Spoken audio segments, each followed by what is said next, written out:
On ne peut pas vivre tout le temps en se disant que l'usine qui est à côté va sauter. C'est impossible, c'est invivable. Donc, il y a un phénomène assez naturel que j'ai vu très souvent dans ma vie de déni de réalité.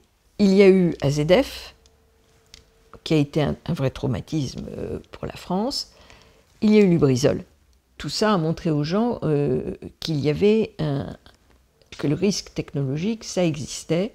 La culture du risque à l'égard de ce qui est industriel est quand même beaucoup plus difficile parce que c'est lié à des activités économiques, à des emplois. Tout ça, on peut tout à fait comprendre. Il y a quand même les organismes intermédiaires. Je pense aux associations et je pense aux élus locaux. Mais aujourd'hui, il faut quand même, moi je suis quand même frappée de voir comment les gens sont organisés. Internet permet quand même d'avoir accès à beaucoup d'informations, pas forcément factuelles sur combien ils rejettent, ou etc., mais sur tel produit, ça produit tel type de risque, telle activité, il y a eu des accidents à tel endroit, etc. Donc les gens apprennent par les réseaux sociaux ce que, en réalité, les pouvoirs publics et les exploitants auraient dû leur expliquer. Donc ils se font leur propre culture, qui vaut ce qu'elle vaut. Parce que le risque de tout cela, c'est quoi?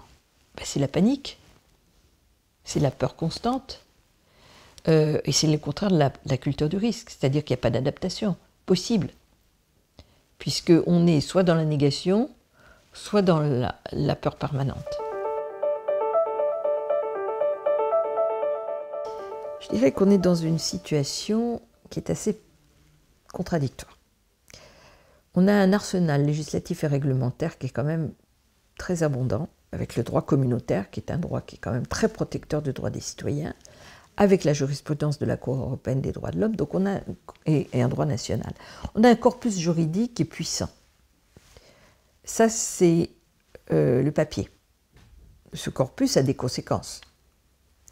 Il a des conséquences sur les activités, que ce soit celles des collectivités publiques ou que ce soit celles des entreprises privées, qui ont bien entendu tendance à vouloir réduire le plus possible les effets de ces procédures.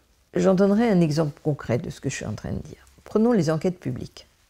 En fait, une procédure qui est faite précisément pour écouter ce que les gens ont à dire, qui n'est pas toujours idiot, contrairement à ce que beaucoup croient, et qui permet précisément la culture du risque. Parce que quand quelqu'un vient dire « vous voulez faire ça à côté de chez nous, mais il y a telle rivière, il y a eu tel accident à tel moment, il s'est passé ci, il s'est passé ça, il faudrait prendre telle mesure de précaution », c'est intéressant de l'écouter. C'est de la culture du risque. Elles sont maintenant réduites à peau de chagrin. On fait de la consultation par Internet, ce qui n'a strictement aucun rapport. Tout le monde n'a pas Internet. Ce que vous écrivez, on ne vous répond pas. On sait très bien que l'expérience des uns ne sert pas beaucoup aux autres, mais la culture du risque, c'est ça. C'est de savoir écouter et prendre en considération tous les éléments dont on peut bénéficier, même s'ils ne vont pas dans le sens de ce que l'on souhaite. Parce que faire ce que l'on souhaite, ça ne veut pas dire qu'il ne faut pas le faire, mais ça se fait dans d'autres conditions.